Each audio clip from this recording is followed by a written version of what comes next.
que esté conectado del otro lado a Marco Balseca, que es delegado federal del INAES de México. Marco, muchas gracias por atendernos. Rosario y Jorge, te saludamos. Hola, ¿cómo está? Saludos. Te puedo decir bienvenido a la Argentina y vos bienvenido a México, como es como algo raro esto. Por supuesto, es un gran privilegio tener este tipo de comunicaciones y darles un saludo al pueblo argentino con mucho cariño.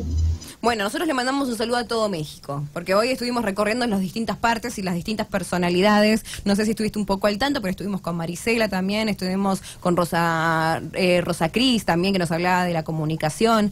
Y ahora para el broche de oro es con vos para que nos cuentes un poco lo que fue el antes y lo que es el ahora del gobierno general del país, de México. ¿Qué balance haces? ¿Cuál es tu dictamen final de esto? Bueno, realmente es el sexenio del presidente Peña fue un sexenio con muchos retos. Había que hacer reformas que estaban pendientes de hace varios sexenios. Creo que ese es uno de los grandes logros. El tema social también hicieron algunas reformas. Son importantes, aunque no se consigue bajar de una manera importante, es decir, de acuerdo a la cifra, el número de pobres que tiene Colombia el país, y hubo un avance y hay que destacar, por ejemplo, en la cobertura de alimentos en las zonas donde Vos sabés, Marco, perdón, no se te escucha muy claro. Si podés acercarte al micrófono o de otra forma, porque la verdad no sé si es mala la conexión, pero sinceramente no logro entenderte con claridad. A ver, ¿me puedes escuchar bien? Ahí te escucho, ahí te escucho mejor, sí. Muy bien. Sí, decía que hay grandes avances en materia de reformas que están pendientes desde hace otros sexenios, especialmente la reforma educativa, la reforma laboral, que fue muy importante impulsarla, la reforma energética. Creo que son tres de las grandes reformas que impulsó el presidente Peña y que hacían desde hace mucho tiempo, estaban pendientes. Por otro lado, en el tema social, también creo que hay avances, aunque definitivamente los retos son mayúsculos en ese tema. Sí hubo un avance considerable, sobre todo en el aspecto de educación, del nivel de hacinamiento que se vivía en los poblados más alejados, se pudo atender a través de un programa muy importante de acceso a la vivienda, y en términos de educación también muy importante el que se haya promovido la escuela de tiempo completo, lo que permite a los muchachos poder tener acceso a diferentes actividades y no estar en la calle cuando los padres de familia trabajan. Es creo que parte de las cosas que se hicieron muy bien en términos del gobierno que acaba de terminar. Bien. Jorgito. Bien, como cierre de gobierno pasado de Peña Nieto, tenemos esos avances, esos logros. ¿Cuáles son las continuidades? Porque también es un gobierno de ruptura, ¿no? De alguna manera, o así se planteó en la campaña el de Andrés Manuel López Obrador. ¿Cuáles serían las continuidades que tal vez o en campaña o en su discurso piensa seguir como políticas de Estado? Bueno, definitivamente lo que estamos viviendo es un cambio de régimen. Claro. Y eso, sin duda, marca un antes y un después y una pauta a partir del inicio del gobierno del presidente López Obrador. Creo que las cosas importantes de las que hay que sentirnos de alguna manera orgullosos es la ortodoxia financiera con la que se ha manejado el país los últimos 25 años y que ha permitido finalmente que tengamos números positivos respecto al crecimiento en materia económica. Eso también es una herencia positiva y finalmente el discurso del presidente constitucional Andrés Manuel López Obrador es seguir en gran medida con esa ortodoxia financiera. Y eso, desde luego, son buenas señales para los mercados y buenas señales para el poder sostener este crecimiento económico que no ha parado en los últimos 25 años. Marco, quisiera saber cuál es tu rol específico en México, porque nosotros leemos acá delegado federal, pero ¿cómo vendría a ser la traducción? ¿Cuál es tu rol actual que cumplís específicamente en México? No está actualizado ese currículum que tienen a la mano. Actualmente soy parte de un instituto, el Instituto Nacional de la Economía Social, que entre otras labores nos dedicamos a fomentar y apoyar al sector social de la economía, que en México tiene un reconocimiento a nivel constitucional. Tengo que aclarar, perdón Marco, que leí todo tu currículum y me quedé con eso, así que pido disculpas, pero tenés un currículum muy amplio. No, de ninguna manera. Actualmente me desempeño como director de análisis y planeación de este instituto a nivel nacional. Bien. Respecto a la marea, como la definen, ¿no? La marea de inmigrantes que está trasladándose hacia el país del norte, ¿qué puede terminar ocurriendo acá? Si de alguna manera Andrés Manuel López Obrador plantea que va a ayudar humanitariamente o va a estar de alguna manera ocupado en ese tema, y a la vez Trump no permite el ingreso a Estados Unidos, ¿puede ocurrir que se queden en México, que haya alguna solución? Sí, la verdad es que es un tema complicado. Por un lado, efectivamente, el tema humanitario. Además, el presidente ha sido muy claro en señalar esta política de respeto, de autodeterminación de los pueblos, y desde luego de no poner barreras a ningún ser humano. Y enfrentar, por el contrario, en el norte, un discurso totalmente contrario, pues francamente pone en jaque a estas políticas de relaciones exteriores.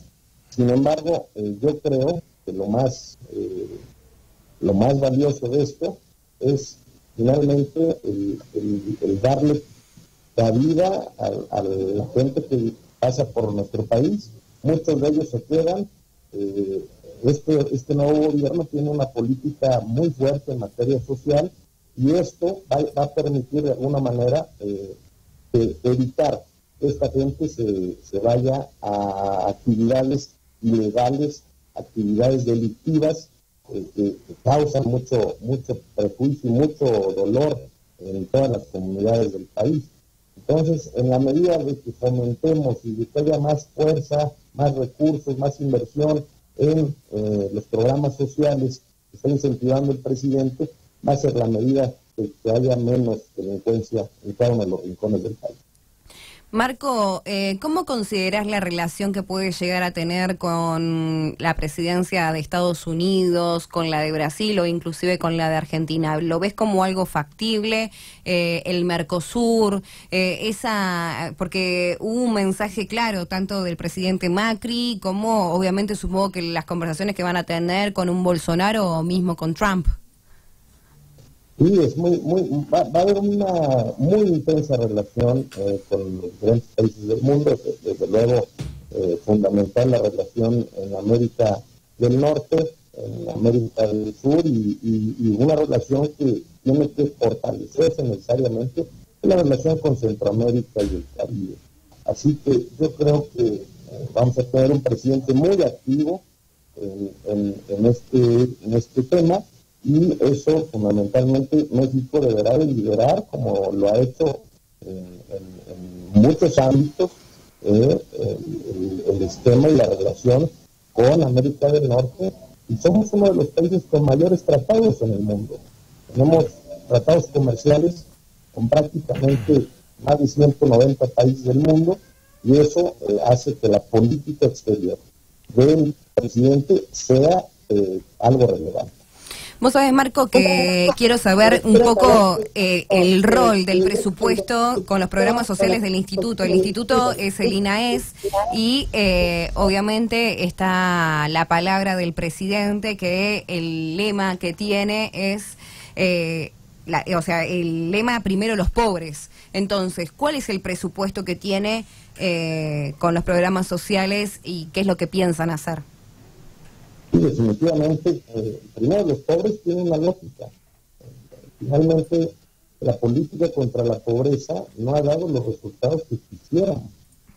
A pesar de que desde hace casi 25 años se lleva un control muy claro de cómo se va abatiendo la pobreza con el paso de los años y de alguna forma cómo los programas tienen o no resultados claros respecto a la disminución del número de pobres. Claro. Desafortunadamente se han invertido recursos muy importantes en varias ramas para abatir la pobreza y desafortunadamente pues no se han tenido los números que se desearían. Hoy tenemos alrededor de 4 millones de pobres en todo el país y es una cifra que no podemos admitir, claro. Sobre todo por el gran monto de recursos que se han invertido en él. Así que este sexenio, desde luego ahorita está por aprobarse el presupuesto de egresos de la Federación por parte del Congreso de la Unión y en lo que hemos podido ver es que los programas sociales van a ser o van a ocupar un porcentaje muy importante del presupuesto nacional. Acá me mandan una pregunta desde México, después tendrás que hablar con la persona, pero es una información muy, muy puntual. Claramente todavía yo no tengo acceso a todo eso, pero me dice, no se sabe aún si se mantendrá el instituto en sede México o se moverá a otra parte del país, ya que las declaraciones del presidente habla de la reubicación de dependencias. Efectivamente, hay algunas dependencias donde claramente ya hay una estrategia para irse moviendo de manera paulatina. Son cambios que no pueden tomarse de un día a otro. En el caso específico del Instituto Nacional de la Economía Social no tenemos todavía información al respecto. Pero sí sabemos, por ejemplo, que la Secretaría de Educación Pública se moverá al estado de Puebla, por ejemplo, y algunas otras en otros estados del país.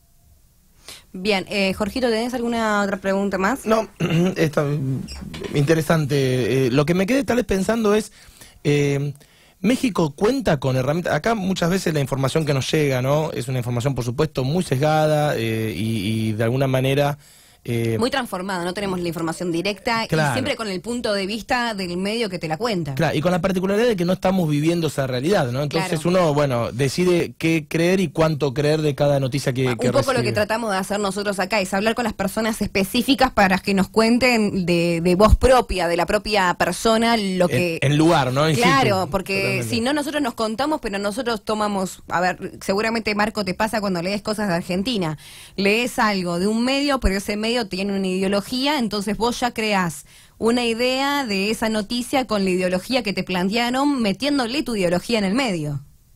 Sí, desde luego, desde luego pasa, y por eso lo que hay que hacer es leer un poquito de todos los medios a los que tenemos acceso, y ahora con el internet pues no hay pretexto para hacerlo. Claro. Exactamente. Bueno, y me preguntaba, acá hay una imagen creada muy fuerte sobre la problemática del narcotráfico, sobre las definiciones incluso que dicen del narcoestado, no en el caso mexicano en sí, pero digamos, están muy cerca de países que realmente tienen, no podríamos denominarlo tal vez estado fallido, pero sí un estado que aún no sabemos quién tiene más poder, ¿no? Si la parte del narcotráfico, de la mafia o la parte del Estado.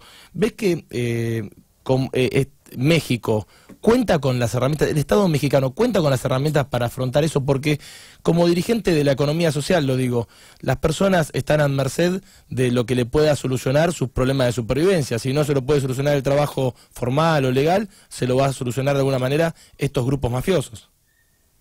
No, definitivamente tenemos un Estado sólido, instituciones que realmente merecen nuestro reconocimiento, como la Secretaría de la Defensa, la Secretaría de la Marina, luego son instituciones muy sólidas y en las que confiamos plenamente. Bien.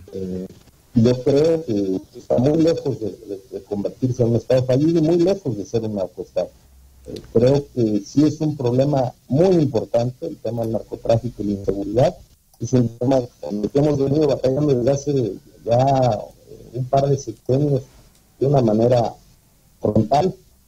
Desafortunadamente, el combate entre las mismas mafias han generado y desatado una ola de violencia alrededor de todo el país, verdaderamente importante, con un número de homicidios que es verdaderamente insostenible y que no podemos dejar de reconocer como un problema real.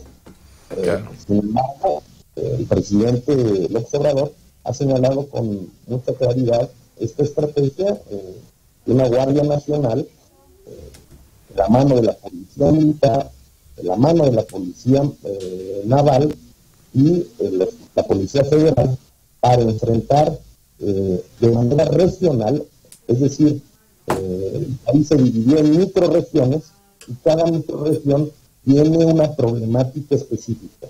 Y vamos, de alguna manera, a señalar el presidente, a combatir directamente con esta nueva Guardia Nacional cada una de estas microrregiones para atender problemas a nivel local.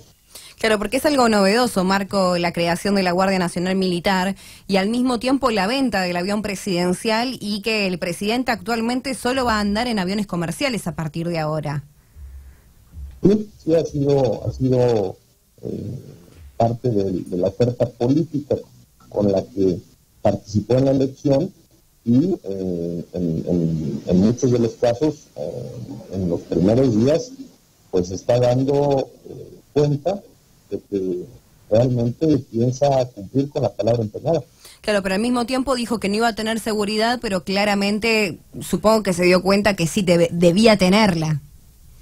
Y hay cosas que no se pueden evitar, sobre todo, repito, en un país que efectivamente tiene un problema de inseguridad, hay que atender, y no podemos permitir que quien representa al Poder Ejecutivo quede vulnerado, porque al final de cuentas no es lo que le suceda al presidente Andrés Manuel López Obrador, es lo que le suceda al Poder Ejecutivo, a quien lo representa.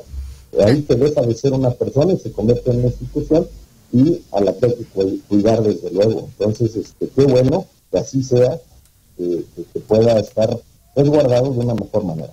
La última consulta que te hago es cómo se vivió dentro del gobierno y sobre todo a nivel, digamos, del país, el hecho de que el presidente mande la iniciativa para que no tuviera fueros, que se lo quiten y que va a entrar en referendo a la mitad de su sexenio. O sea, se habla también de la revocación de mandato, se habla de un montón de cuestiones y también que no buscará la reelección. La mayoría lo dice en un principio, pero bueno, hay que ver si se termina cumpliendo o no. ¿Cómo fue que se dio eso? No, en definitivo, creo que es un gran logro. Creo que es algo que, por lo que había la oposición estado luchando desde hace muchos años y que hoy se haya aprobado en estos días realmente es motivo de satisfacción. Habrá que ver que en los otros poderes funciona de la misma manera, quiero decir en el Congreso y en las gobernaturas, para que esto nos dé certeza de que cuando haya un verdadero proceso penal o civil o cualquiera que fuera pero realmente procesos ya en donde haya señalamientos puntuales, porque tampoco se vale de señalar nada más para quitar el fuero y dejar al funcionario en turno sin esa oportunidad de defenderse como la tendría cualquier ciudadano. Pero siempre y cuando haya acusaciones puntuales, pues sí, el que pueda desaparecer el fuero y puedan enfrentar un juicio como cualquiera lo haría. Creo que es un gran logro. Claro, se habla de un blanqueamiento, de un gobierno, digamos, transparente. Creo que por lo menos es la intención que se cree que se quiere dar desde acá. Sí, definitivo. Como te decía, es parte de este cumplimiento de la carta política de la izquierda en esta pasada elección, y creo que se están dando pasos claros y contundentes de que el combate a la corrupción va en serio y esperamos que así sea. Bueno, Marco, te agradezco muchísimo la comunicación y quedamos a disposición para lo que necesitan. Es un placer tener a alguien que formó parte del gobierno anterior y que va a seguir formando parte de este, porque es como la voz oficial un poco que tenemos desde acá. No, hombre, la verdad es que es un privilegio, Rosario y Jorge, efectivamente el tener la visión de lo que pasó en los últimos años en el gobierno del presidente Enrique Peña Nieto, que es un privilegio servir, y desde luego la oportunidad de seguir transitando en este nuevo cambio. Tenemos un nuevo director general, y creo que habrá una gran oportunidad de seguir apostando por estos temas de la economía social, que ustedes conocen muy bien en Argentina, porque son un país que se ha, de alguna manera, es un ejemplo alrededor de la economía social y solidaria, y muchas de las cosas que hacemos hoy aquí en México las hemos tomado de casos de la Argentina, así que siempre será un privilegio estar a sus órdenes, y un saludo hasta allá, Rosario y Jorge. Bueno, muchísimas gracias y a disposición, Marco. Estaría bueno el hecho de poder tener al presidente o al expresidente también en vivo en el programa, así que te lo digo en vivo porque te comprometo. Hombre, ahorita lo que requieren muchos de nuestros antiguos funcionarios, pues son unas muy merecidas vacaciones, y ya da la oportunidad. Bueno, algún funcionario primero y después el presidente. Hagamos ese intercambio. Por supuesto que sí, estamos a sus órdenes, Rosario. Bueno, muchas gracias, Marco. Te agradezco muchísimo la comunicación. Hasta pronto. Bye. Ahí estaba Marco Balseta, delegado federal del INAES México. Al mismo tiempo forma parte del gobierno anterior. Forma